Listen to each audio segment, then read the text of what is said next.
Hey everyone, hope you're doing well.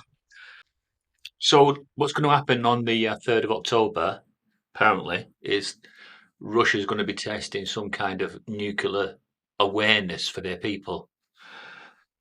Um, and then the day after, on the 4th, in the Western world, they're going to do something similar where everybody gets a message in the event of this, in the event of that. It seems as if they're just trying to keep people in fear, and I think it's working. So, yeah, there's never any improvement, is there? Things go from one bad situation to another. Um, well, the Russell Brand thing, up to now, as far as I know, they haven't got enough evidence together. I mean, whether they're going to be pursuing it, I don't know. But it's business as usual for Russell Brand, isn't it? He's carrying on his platform. Who can blame you for that? So I've changed my banner, my YouTube banner. I've just made it a bit more aesthetically pleasing. Um, and there's a little message in there. It's the beast message. And the way I look at it is, can't see things improving. All I can see is that tyranny will get greatly intensified. And when the police force is overwhelmed and can't cope, I think it will just be automatically assigned that we'll go straight into a martial law world. And I think that that's likely to be happening over the next few years. I'm sure we've had those warnings. People have been saying it for a while, and they have. Some of those people perhaps are not here anymore, but there's still other people coming through that believe that that's where they're taking us. So it will be an increase in tyranny, and probably China will start to emerge as a dominant power that will probably be spearheading the one world government, which I believe is coming. And that's when all the nations form that alliance. And that creates what is biblically known as Gog and Magog. And their aim is to shut people down who are not in support of the beast system. So they're doing the devil's bidding in these final last days.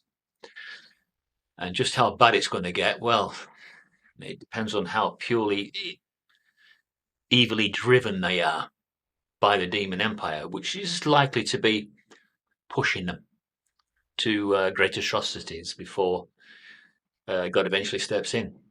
So I do think that we're in for a good hiding from every angle. But at the moment, most of us are still working. Most of us are still paying our mortgages, those that have mortgages and those that pay rent. I feel sorry for you. It can't be an easy situation.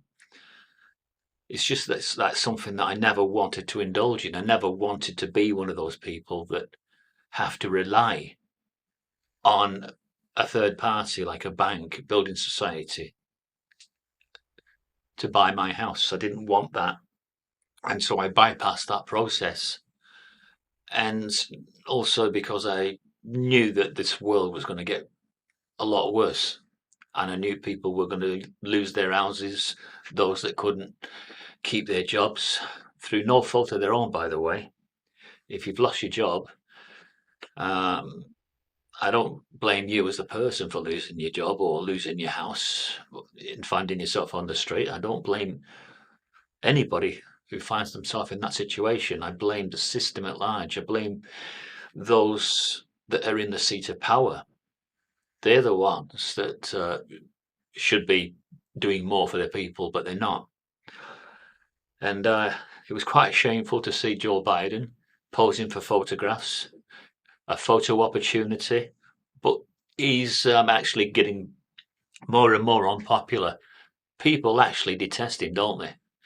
A lot of people now starting to detest him, and even his own people that actually, excuse me, voted for him because they just hated Trump so much last time, don't know if they can do that again. So, what are the Democrats going to do?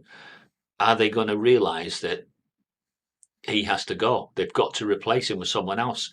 But who do they replace him with? Because if you just line up some serious candidates, if you can call them serious, they're hardly inspiring characters, are they? You know, they're all just a copycat of him to a lesser degree. So I don't know. I don't know what they're going to do, but all I know is that Donald Trump is just leading in the Republican nominations, and that nobody is looking at any of the other nominees. They're not interested in looking at the other Republican nominees, sorry, because they want Trump back in. That's how it is. Yeah. Can you imagine that if Trump got back in again and then decided to go after all his enemies and punish them all? I don't know. He could do. He's got it in him to do that. But will he? Don't know. Is he not just a product of the system anyway? So that's it, peeps. So on Thursday the 4th, decide whether you're having your phone on or off. Some are going to turn the phone off because they don't want to hear this emergency message. It might create a bit of panic in people, but you know, people are people at the end of the day. You know, anything that's unusual like that, it just create a bit of hysteria. So I'm just going to leave my phone on and see what it says. Are you sort of feeling that they are preparing us for something, but just what that is, we don't know. But I mean, I personally, if I was to have a guess, I'd say they're going to prepare us for tyranny and martial law at some stage, and just we'll just go straight into it because we'll have been conditioned for it. The shutting down of our freedom, almost like Nazi Germany, isn't it? And their rise to power. The similarities are uncanny. Anyway, I'm going to stop rabbiting. I'm going to get off. Catch you guys again. All right, and I hope you like my new banner. I did it for you to make it a bit more pleasing and to put a little symbolic and cryptic message in the far left corner for those that are perceptive enough to understand that. All right, see ya.